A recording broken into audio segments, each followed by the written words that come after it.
with more people being killed by vending machines each year. 5 to 12 people of the 7 billion on the planet. Bugger me, it's increasing. It's now the same numbers of people who die from coconuts falling on their heads. Oh my god, we're getting attacked by air, land and sea. Nowhere's safe anymore, is it? Sounds like you blokes need over 60 federal and international laws broken to kill critically endangered marine life. Yes, 15% of Australians want that to happen. Because just like Tony Abbott's epic war, where he's literally taking on aliens, being vulnerable and desperate is just a cloaking device. Campbell Newman versus the scariest crime syndicate to have ever existed, which makes up a massive 0.6% of crime in the state. Hey, look after the pennies and the dollars look after themselves, alright? Colin Barnett also needs a scapegoat, and fortunately his is the most legitimate danger to human life ever. Sharks. You literally have a 1 in 3.7 million chance of being bitten. Which is about to get a hell of a lot lower, because I'm gonna get him cowed. Humanely as possible. Which apparently means getting shot in the head 4 times after dangling in a net for hours. Colin Barnett is not a psychopath. If that happened to a person, it would be described as one of the most brutal murders in Australian history. But because it's a tiger shark whose only crime was belonging to a species of animal responsible for the death of less than 30 people in all of world history, she's lucky to get a head full of lead.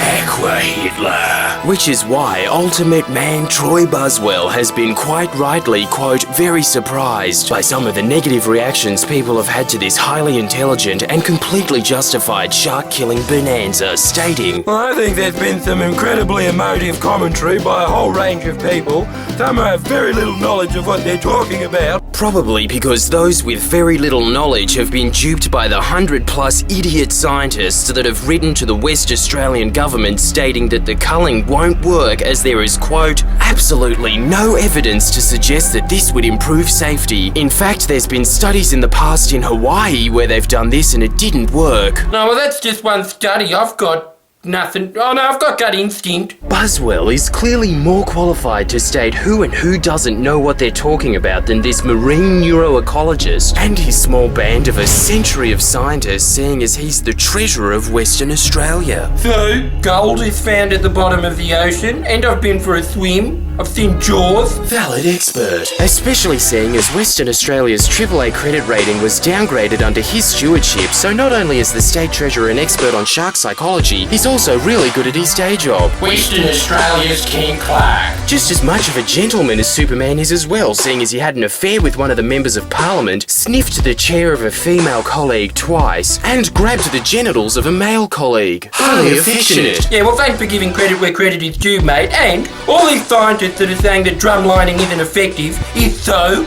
In fact, it's super effective. Not only does drumlining capture internationally protected great white sharks, of which there's only a few thousand left on the planet, it also kills tons of other endangered species. Pleasant bonus. Hazardous animals like dugongs, dangerous to seaweed, dolphins, dangerous to kids in the front row of a water amusement park, sea turtles. Not as long of a neck as the long-necked turtle. Dangerous to the evolutionary progression of turtles becoming the giraffes of the ocean. Sea lions. Not as cute as seals. And seals. Not as cute as otters. And the drumlines don't kill otters. Poseidon must be very happy with this man. Troy Buswell, the guy that sniffed a woman's chair, also added this highly moral argument. Why do you value a WA shark so highly, and why do you value a WA human life so lowly? Good question. Why do 82% of Australians care so little about people who are fully aware of the dangers of being attacked by sharks? Low as they are, seeing as sharks don't hunt, nor do they like the taste of humans, but decide to go out of their way to tempt them by going straight into the middle of their natural habitat, mimicking the shape and movement of seals, just so they can go, oh, nice barrel, Callum.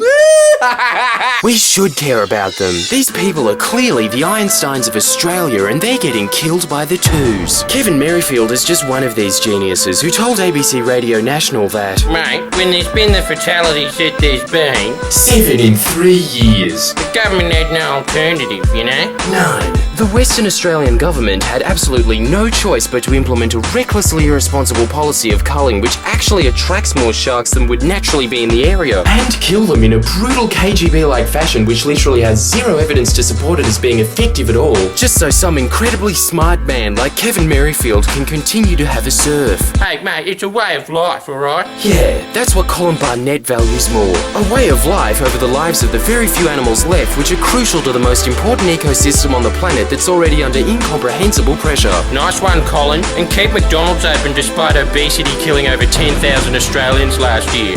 Always feel like smashing a Big Mac after a surf. Shark culling, the modern day witch hunt. Please press the subscribe button now. Come on.